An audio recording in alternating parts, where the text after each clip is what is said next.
Рахмет сізге, мама. Жарық дүние сыйлағаныңыз үшін.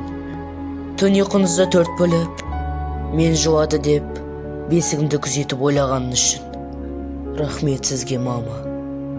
Балалығымдағы бақытты шақтар үшін, менің балам қатарынан кем қалмасын деп, жоқтан бар жасап, бетімне қақпағаныңыз үшін. Рахмет сізге, мама.